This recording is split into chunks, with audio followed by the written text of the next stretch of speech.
avec Henri de Roodt. Nous allons voir un petit peu. Je vais me faire un peu le porte-parole de ceux qui sont intervenus maintenant. Alors, la première question qu'on nous dit, mais comment éveiller la faim des jeunes que nous accueillons dans notre catéchèse?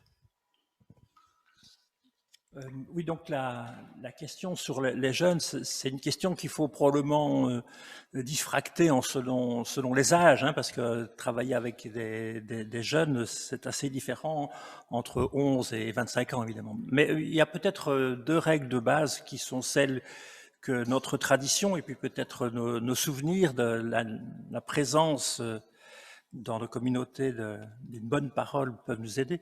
La première chose, c'est cette phrase de Catechesis Tradende qui était rappelée déjà par Isabelle tout à l'heure, l'idée de mettre non seulement en contact, mais en intimité avec Jésus-Christ. Alors cette question d'une intimité, pour moi, ça fait appel à une certaine épaisseur, une certaine densité, une certaine hauteur d'ambition dans ce que nous proposons avec des jeunes. Il ne s'agit pas de faire des choses qui sont destinées à une élite, qui sont destinées à quelques-uns, qui sont destinées à des jeunes triés sur le volet. Mais le premier défi, c'est comment donner de la profondeur dans un sens qui soit à la fois populaire et qui tire les choses vers le beau ou vers le haut. Une des voies qui est fréquemment proposée et qui est une voie sur laquelle nous avons des expériences en Belgique et sur laquelle on peut aller plus loin, c'est notamment la voie de la beauté, la voie de la créativité, la voie qui consiste à dire faisons des rencontres avec les jeunes l'occasion d'entendre, de montrer et de croire à la qualité et à la beauté de ce qui est fait. Ça, c'est une première piste qui est importante. Et c'est de se dire peut-être moins une logique qui serait une logique angoissée de dire il est encore temps, il faut absolument qu'on continue, il faut encore absolument qu'on leur dise ceci, qu'une logique qui consisterait à dire pour mettre en intimité, il faut en goûter la saveur et pour cela ça prend une qualité et une exigence. La deuxième logique, c'est une logique sur laquelle nous sommes encore interpellés, je crois, en Belgique francophone, c'est de penser les choses en évitant de trop sectoriariser les choses. Notre Église de Belgique francophone est une Église qui a des ressources, mais qui en a peut-être moins, qui a du personnel, mais probablement moins, qui a de l'argent, mais probablement moins. Et donc, je pense que c'est fini le temps où on devait laisser chacun sur son précaré en disant « toi, tu t'occupes de ceci, moi de cela ». La logique du pape François, depuis la joie de l'Évangile, c'est de dire qu'il faut se mettre ensemble à réfléchir à une autre forme de pastorale, qui est une pastorale où tout est questionné par la question missionnaire. Et dans des textes assez durs parfois qu'il fait, j'ai lu parce que je travaille beaucoup les questions de mission et de missiologie, les textes qu'il a adressés il n'y a pas très longtemps aux œuvres pontificales missionnaires du monde entier en disant de grâce, faites en sorte de ne pas construire des structures, une sorte d'arborescence lourde complémentaire. Essayez d'alléger les choses pour aller au cœur de la mission. Et donc la question pour les jeunes, c'est probablement de faire appel plus largement à un travail de collaboration plus large. Ce n'est pas le précaré de l'un ou de l'autre. Alors ça veut dire des choses assez concrètes. Peut-être qu'en Belgique francophone, nous devons apprendre autrement langue avec les professeurs de religion, par exemple. Peut-être que nous devons prendre langue autrement avec les gens qui sont très engagés dans des pastorales, des mouvements, etc. Mais c'est cette condition-là, je crois, que nous allons qualifier et hausser vers le haut les propositions d'accompagnement avec les jeunes. Bien, il y a évidemment beaucoup de questions autour de la formation. Hein. Vous en avez parlé, Isabelle Morel en a beaucoup parlé aussi, et ça prend une part importante dans ce nouveau directoire.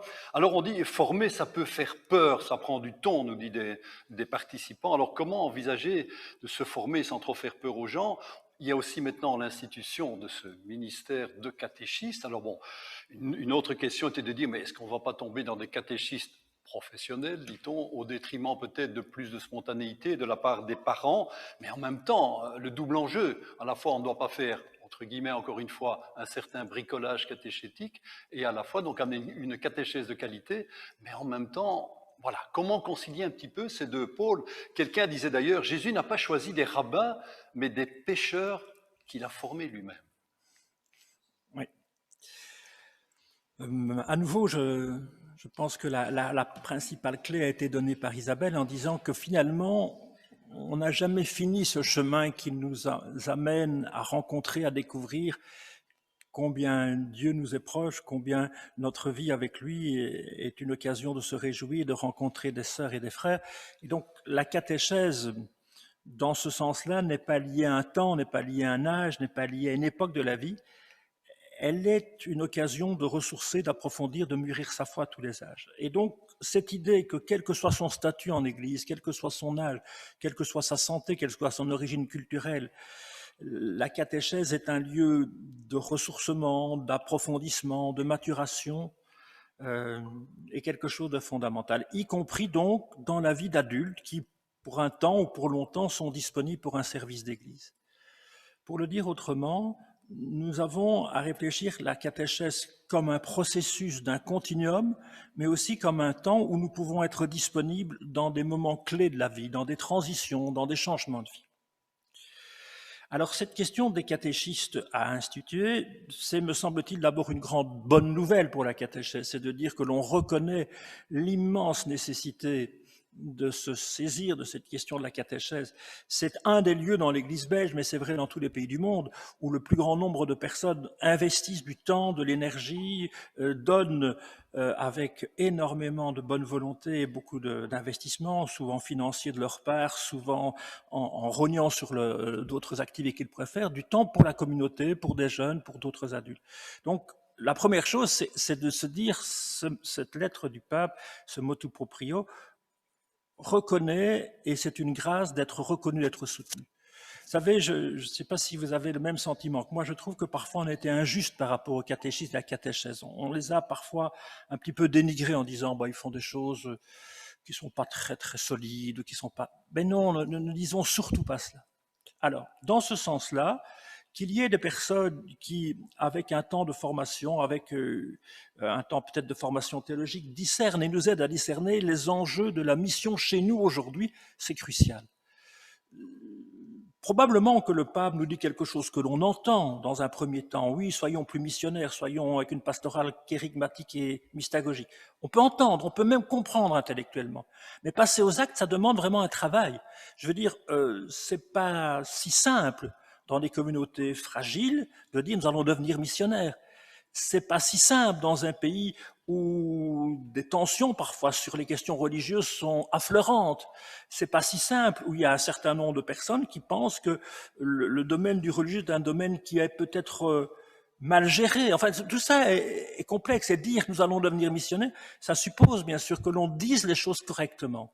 Mais si nous ne faisons pas cet effort d'avoir des personnes formées sur la question missionnaire, qu'allons-nous devenir, qu'allons-nous faire? Être missionnaire, c'est aussi pouvoir imaginer comment être joyeux, porteur d'une nouvelle intéressante dans un monde, dans un temps qui est le nôtre, avec toutes les contradictions, toutes les difficultés dans lesquelles nous sommes. Après ça, le rôle des parents. Alors je pense de fait que nous ne sommes qu'au début de ce travail avec les parents, avec les familles.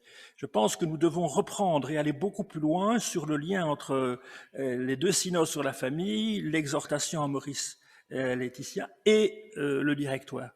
Je vous disais, la catéchèse par les familles, dans les familles, des familles, c'est un travail où nous sommes au début d'un chantier immense. Si je vais au bout de ce que je crois et de ce que je pense, je vous dirais ceci.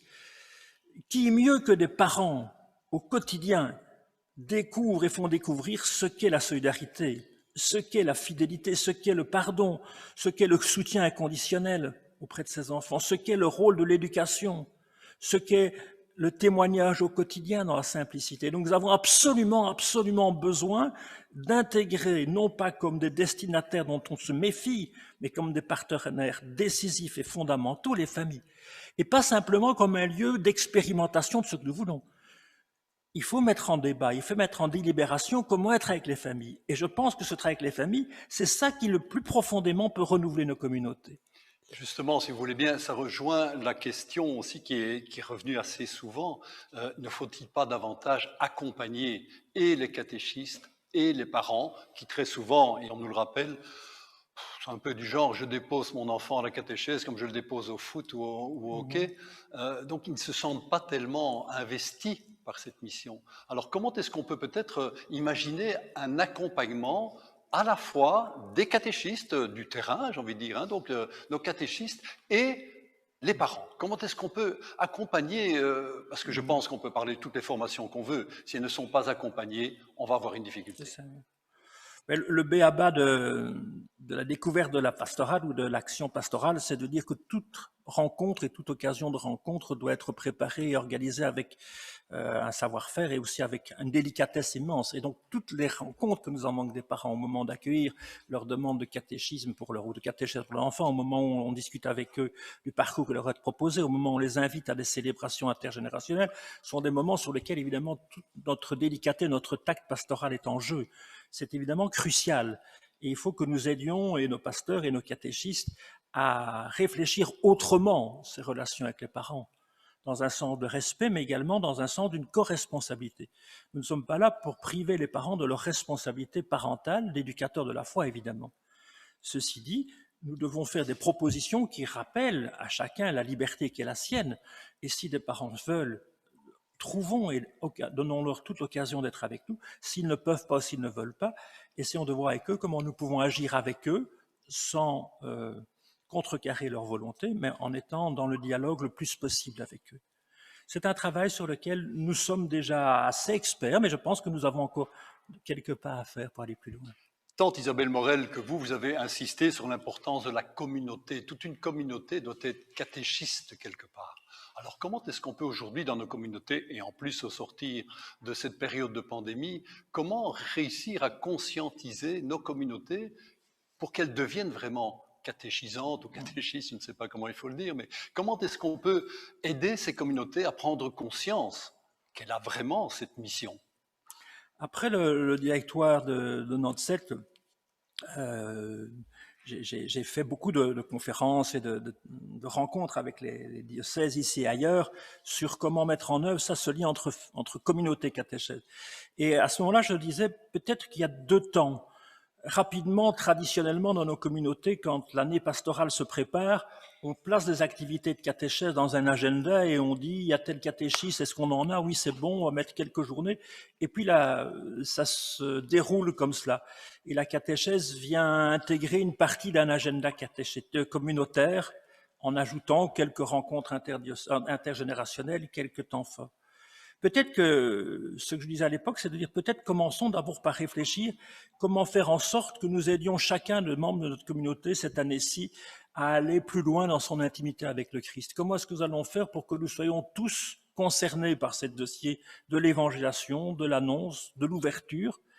Et peut-être que c'est d'abord ça qu'il faut se faire. Et je pense que nous pouvons reprendre et approfondir grâce au nouveau directoire, notamment avec cette idée d'une communauté qui n'est pas une communauté de repli, qui n'est pas un ghetto, qui n'est pas une mini-secte. Cette idée d'une communauté plus large et plus ouverte qu'elle ne l'était peut-être avant le confinement, pour dire est-ce que nous avons un service de diaconie, un service de présence, un service d'accompagnement, d'écoute, de joie à apporter dans le quartier, dans le village, ou peut-être dans une communauté religieuse qui le vivra aussi. C'est cet aspect-là, c'est de dire mettons les choses dans le bon ordre. Ne nous préoccupons peut-être pas d'abord et avant tout des structures opérationnelles, mais remettons les choses en perspective. Dieu n'a jamais été plus près ou plus loin des hommes ou des femmes avant ou après le confinement. Dieu nous offre, Dieu nous propose, son esprit est à l'œuvre aujourd'hui comme hier. Comment est-ce que nous pouvons entendre que cette présence aimante est une bonne nouvelle pour tous?